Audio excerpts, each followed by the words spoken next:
پاکستان یہ 2 دن عید کے تعطل کی وجہ سے لیاری کی ماضی حال مستقبل کے حوالے سے جو سلسلہ شروع کیا وہ لیاری کی دردناک کہانی ہے جو کہ پاکستان بننے سے قبل کی ہے۔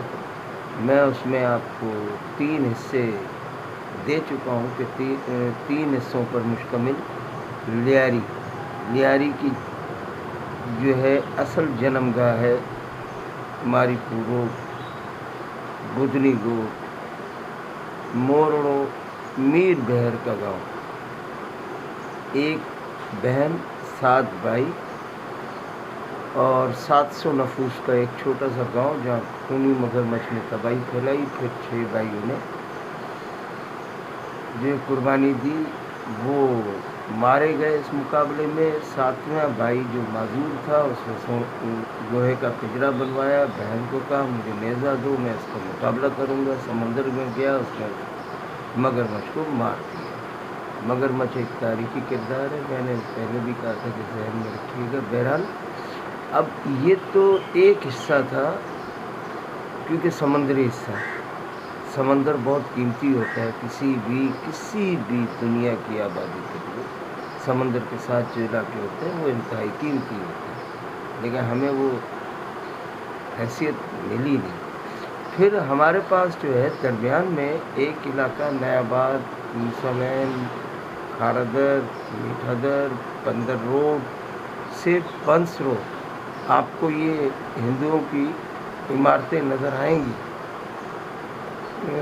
ٹاور سے کچھ آگے جب ہم چلتے ہیں تو شکار پوری کلاتھ مارکیٹ ہے جو پوری دنیا کو کپڑا سپلائی کرتی تھی۔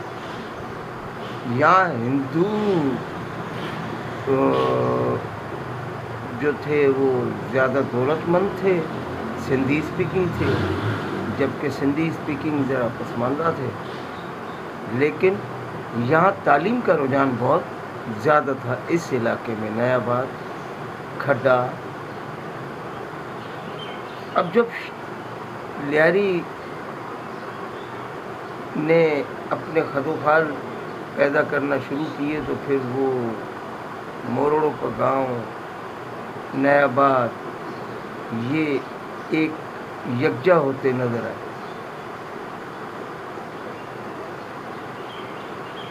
ہجرتیں ہمارے پاس 3 ہوئیں جس کا بوجھ کراچی کے اوپر پڑا۔ ایک ہجرت ہوئی 1947 میں، چلے وہ، حالانکہ وہ بھی نہرو کے معاہدے میں نہیں تھی۔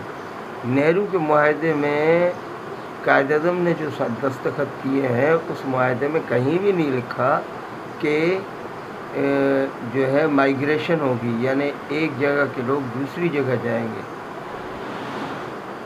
نقل مکانی نہیں تھی، ہجرت نہیں تھی، جو جہاں ہے اس کو وہاں رہنا تھا۔ لیکن 1947 میں نقل مکانی ہوئی اور اس نقل مکانی کا پورا زور جو تھا وہ تھا سندھ، کراچی، حیدرآباد، سکھر کے اوپر۔ اس کے بعد 1952 میں بھی ایک اور نقل مکانی ہوئی کیونکہ ووٹ بینک نہیں بن پا رہا تھا، ووٹ بینک بنانا تھا۔ ووٹ بینک بنانے کے لیے 1952 میں جو ہے ایک نقل مکانی اور ہوئی اور ایک ووٹ بینک بن گیا کراچی میں اردو اسپیکنگ والوں کا، لیکن اردو اسپیکنگ والوں نے جماعت اسلامی کو سپورٹ کی۔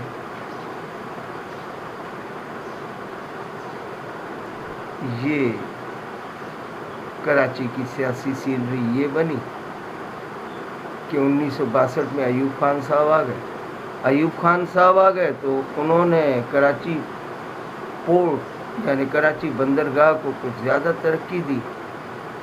انگریزوں نے جو دی تھی انگریزوں نے جب ترقی دی تھی تو اس وقت کچھیوں، سندھیوں اور بلوچوں کا یہاں پر فشری کے کاروبار پر بہت بڑا اثر ہوا کرتا تھا، ان کی لانچیں ہوا کرتی تھی، ان کی لیبر ہوا کرتی تھی، وہ سارا نظام کراچی بندرگاہ کا سنبھالتے تھے۔ بار برداری سے لے کر، پہلے اونٹ گاڑیاں ہوتی تھی، اب تو ٹرالر اور ٹرک وغیرہ آ گئے ہیں، اس وقت اونٹ گاڑیوں پہ بار برداری ہوا کرتی تھی سندھی، کچھی اور بلوچ یہاں زیادہ تر لیبر تھی، لیکن 1962 میں جو کے پی کے اور پنجاب سے بے روزگاری کے نام پر ایک نقل مکانی کروائی گئی، اس میں بھی ایک بہت بڑا آبادی کے توازن میں فرق آیا۔ کراچی کے ساتھ 1962 کے بعد کیا ہوا، اب یہ قریب آ رہا ہے دور آپ کے شہید ذوالفقار علی بھٹو کا، تو پھر انشاءاللہ اگلی قسط میں ہم آپ کو مزید بتائیں گے۔ فی الحال اتنا ہی کافی۔